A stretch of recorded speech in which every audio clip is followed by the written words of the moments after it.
This is Matador's Globerider 35, and it's got some wicked design elements to it that I'll walk through here in just a moment, but it's got one major shortcoming that makes this bag essentially unusable for me.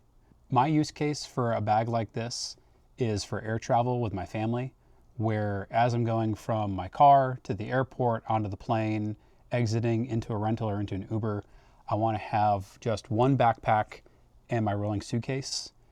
I kind of treat my suitcase as expendable, so that's where I'm putting all of my clothes and my toiletries, and then everything that's bulky and valuable goes into my backpack. So my MacBook, my iPad, my camera gear, all of that stays on my person and in my backpack.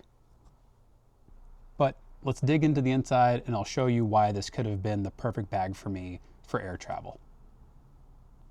All right, so starting from the outside, you have this massive stuff pocket. This would be great for throwing in a mid layer. I like to travel with my Arc'teryx Atom LT. I find it's a great, not only 3-season layer, but also if you hop into an airplane and they've got the air conditioning cranked way down, makes a great travel layer. And this pocket is phenomenal for stuffing that jacket when you need to shed it when you're in line, along with any potential loose items that you might have collected from being inside the airport and making your way to the gate. So this external admin pocket is really neat and seems like it'd be great for air travel, quick access items like AirPods, cables, maybe a sleep mask, maybe some antacids, which I chew like Pez in my 30s. You've got these two very deep pockets. And so this would be super useful for, if it does fit underneath the seat in front of you, being able to have ready access to those little items while you're flying. The main volume is really where the value is for this pack. It opens like a suitcase. It's got this very boxy interior, so you're able to leverage all of that volume. There's no weird shapes. You can tuck things into all the corners. Unlike the 45, you don't have the side pockets here, but you do have 4 mesh pockets that line the interior. And so for me, this would be perfect for all of my gear packs, my cabling, my iPad. I can use the sleeve in the back for my MacBook where I can put it in here. I could have my camera cube. I could have any seasonal clothing items that I needed, like gloves, hat, or a baseball cap and a change of clothes if I were going to someplace to a hot weather area. And so there's tons of space and all of it is usable. You have all these grab handles scattered around the pack, so that way you can grab it and move the bag around. It's a nice touch. On the side here, you have this stretch pocket. I think it's primarily made for a water bottle, but I think that it'd also be a great pocket for a tripod. I've got a nice travel tripod from Surui, and it fit in there nicely. You have this rear pocket, primarily made for a laptop. Up top here, you also have this hidden compartment for passport and sensitive documents, I suspect. On the back is also a luggage loop, so that way you can secure the pack to your suitcase handle. When transiting, on a smooth surface, you can loop this over the back of your wheeled suitcase and you don't have to carry it on your back. Which brings us to the major shortcoming for me with this bag, and it may apply to you as well, and that is the harness system. For me, the distance from the top of the straps to the bottom of the waist belt is too long, and the shoulder straps are too narrow where they come together.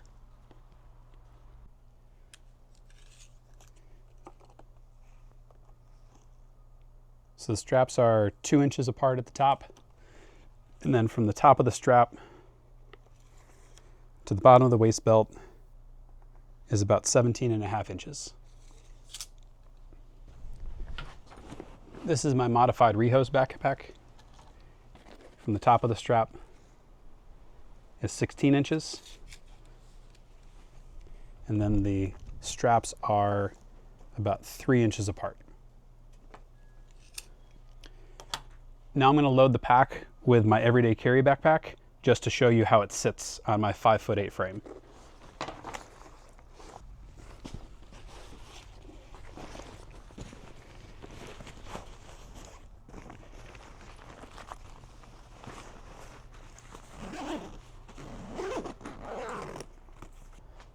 All right, so again, I've got my everyday carry backpack in the Globerider. So with chronic neck and back pain, the harness system for me is the most important part of any bag. That's why in my previous video I recommended the Osprey, and that's just because their harness system is one of the best. And if you notice in some of the other reviews that a lot of content creators have posted about this bag, if you look at it when they're wearing it side on, and again, this bag is loaded up, you can see this gap between the top of the shoulder strap and their shoulders. So what's a shame is that the belt system is actually pretty comfortable and carries the weight quite nicely. But since the shoulder straps don't come back and actually provide any support when using the hip belt, really what you're looking for is a split of about 80% hip belt, 20% shoulder straps.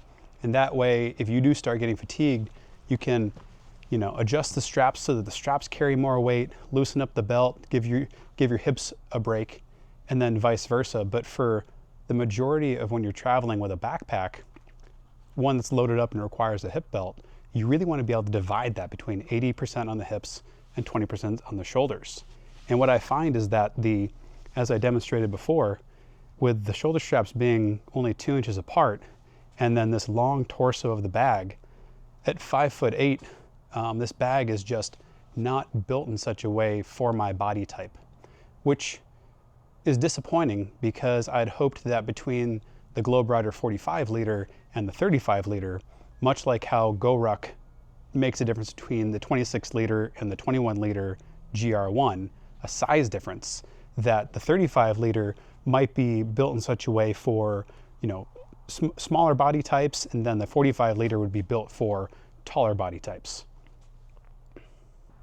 And an important note to make is that the belt should be stacked on the hips. That way it's actually able to carry the load.